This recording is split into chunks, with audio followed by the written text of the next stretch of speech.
Good evening, Lisa. Good evening, Andrew. That's right. I'm glad you remembered. Right, hold it up, hold it up. Zoom it in, zoom it in. What is it? Keep it in the family. Keep it in the family. Doodle-doo-doo-doo. Keep it in the family. Doodle-doo-doo-doo. I did that and then the camera turned itself off, didn't it? Yes. As though it were in judgment of me. It is, yes. But we've done the first 2 episodes of Keep It in the Family. Yes. First 2 episodes from season 1. It did run for 5 seasons. 5 seasons. Clocking up over 30 episodes. Yes. So it's 5 discs, isn't it? There's your discs. 5 discs. Yes, 1. There's another one. Yes. But first of all, we have to say hello to Robert Gillespie. Yes, hello, Robert. Assuming that he watches Yes. this, I think. Yes. But what is Keep It in the Family, Lisa? It's a comedy from 1980. It's a sitcom. A sitcom. Sitcom. Let me read what it says. All right, okay. It says, a resounding success with the viewing public, this Thames television comedy created by sitcom veteran Brian Cooke, Man About the House George and Mildred, and starring Robert Gillespie and Black Beauty star Stacey Dorning, is set in the delightfully chaotic home of Dudley and Muriel Rush, whose daughters Jackie and Susan occupy the family's basement flat. It's not really a basement. It's just the downstairs. It's just down the stairs. Yeah. Dudley, a gifted... It's not like they're underground. No, not underground. No, don't in go the wine further. cellar. Yeah. Dudley, a gifted cartoonist and illustrator, but an inveterate procrastinator, finds it hard to concentrate on amid an ever-increasing number of distractions, to the despair of his long-suffering boss, Duncan. Co-starring the fall and rise of Reginald Perrin's Pauline Yates, alongside memorable character actor Clint Houston. This set contains all 5 series and there's guest appearances from Roy Kinnear, Pat Coombs, Bert Kwok, Barbara Flynn, Garfield Morgan, George Layton, Carl Howman, Hetty Baines, William Lucas and Robbie Coltrane. So, a lot of decent people involved. Yes. Now, we've only recently got this, haven't we? Yes, it came out about a month or so ago. Although the original couple of series have been available for a while. Yeah, all of the series were available. What we've got is the complete set, box isn't set. it? So it cuts down the actual space. Does it work out any cheaper or not? I'm not sure because they just recently had Network. That's where we got it from. From Monday afternoon to yesterday afternoon. They had a sale of Thames things. And this is a Thames thing. Yeah, this is Thames thing. This wasn't in it. No. Because this is too no. Right. But the individual series were. Right. But I didn't work it out to see if they worked out cheaper. It's marginal because this wasn't actually that expensive. Yeah, all right. But again, pretty good value for money for the amount of material you get. Because what does it say on the back? It usually says running time, doesn't it? 775 minutes approx. I always like that approx. That's because they're not sure, I suppose. But apparently suitable only for persons of 12 years or over.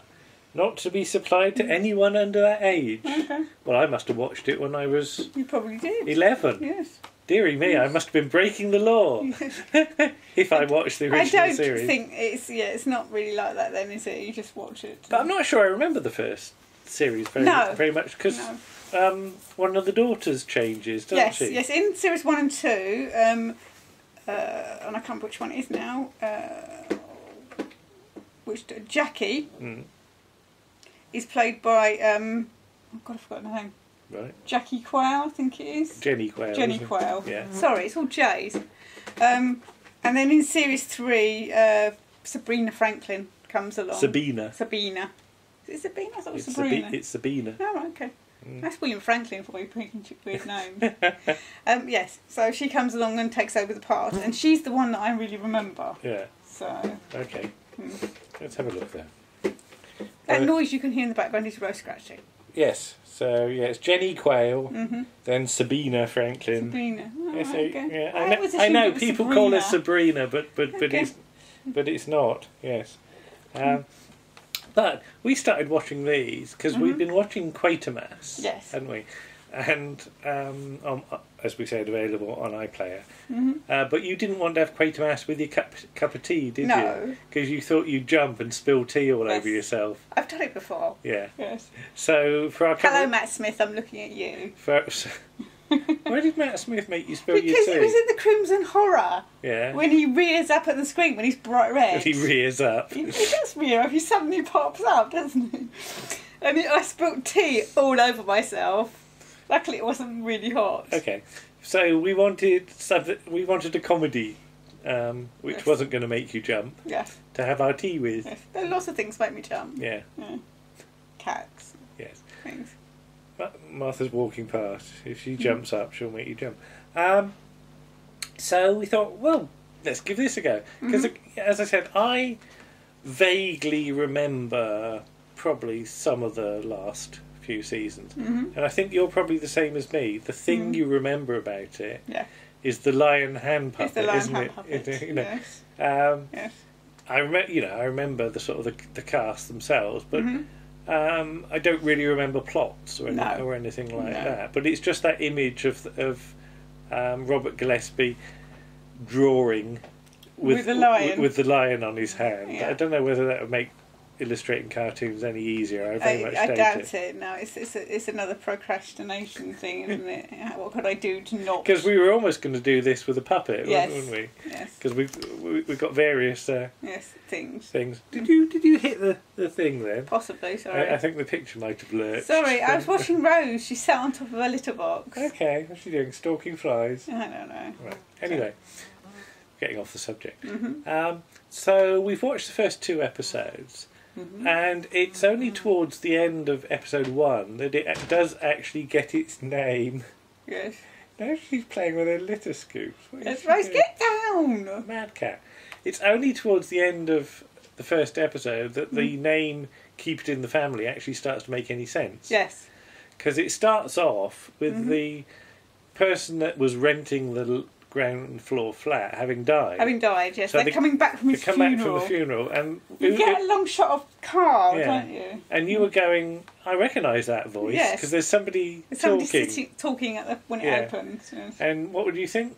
You sounded like... I thought, that sounds Neil like McCarthy. Neil McCarthy. And then they got out of the car and it was Neil McCarthy. So you're good at spotting voices. He's got a very distinctive voice, That's true. Neil McCarthy. Yeah. But yeah, it's all the relatives of this chap, and they're basically sort of they've come back to strip all his stuff. Yes, and at one point they're going to take the stair carpet, and he's going, "Oh, that's my stair carpet." But yeah, then the flat becomes available, and the first thought is to rent it out, isn't it? Yes. So they're going to put a card in the newsagents. Yeah, and. Two potential people turn up, don't they? Yes. But they're not terribly suitable, are they? No. Or apparently not. No. So you've got who? Miss Whiplash. Miss Whiplash. Yes. And an artist who likes to paint. Well, he doesn't paint women. He gets women to roll around in poster plates and then sort of rolls them on in paper the nude. or something. In the nude. Yeah. Yeah. And you think, blimey, what did they write on the card? Yes, you literally do. You're wondering what's been written on the card. Because you've got this whole thing where Robert Gillespie's typing the description for the card, and he hasn't got a T on his typewriter, has it? How can I say kitchen without a T? So kitchen and bathroom and indeed flat would cause a bit of a problem, wouldn't it? But yeah, it turns out this has all been a bit of a sort of a swizz by the girls to... because these are their friends that are basically playing these parts, so that they can move into the flat themselves and rent it, so they can sort of leave home but not have to leave the house, as it were. No. Leave their parents' sort of side, but go downstairs and have a bit of freedom. Because we also mentioned that they have a party. Yeah. On the night of that's right, the funeral, they have a party, and there's a scene where because he's a bit of a nervous father, isn't he, Robert Gillespie? And he's sort of listening out, and then the music stops, and he means to go downstairs, and it starts again. Yeah. And he's got a baby monitor above the bed where he listens to noticed in episode 1 the baby monitor's got a sticker of Charlie Brown on it. All right. In episode 2 that sticker isn't there. Okay, they're taking it off. Yeah. Okay. Maybe they got into trouble for using illegal Charlie Brown. Well, they do get a different headbolt between episode 1 and episode 2. Yeah, that's true. So. Yes, I don't know whether episode 1 was filmed as a pilot. Possibly. And then the rest of the series after comes later. I don't know. Yeah. But, in this party scene, it features a very quick, brief appearance by Charles Watling, who we didn't recognise, because it's over in a flash. Yeah.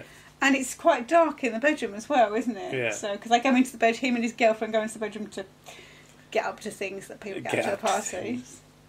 Only to find the bed occupied. Yeah, but there's a policeman there as well, isn't he? Because he gets the call that he's got to investigate the party, and he says he'll be there straight away, and he's already sitting on the stairs with his crash helmet on, isn't he, or something? So. Yes. But yeah, it's quite a nice little sort of setup episode. As I said, you do learn that he's an artist because you see, what was it, Barney the Bionic Bulldog? Barney the Bionic Bulldog, yes. He's got his easel set up in the living room. But you don't see Glyn Houston, and you don't see the hand puppet either. No. But in episode 2, the hand puppet makes its first appearance. Yes, because the daughters want to take the television. Yeah. And he's, well, no, you can't, but I think there's a black and white one in the so they go up in the loft and find all this stuff. And he finds all this stuff. He finds a washboard. Yeah, because he used to be in a skiffle group, yes.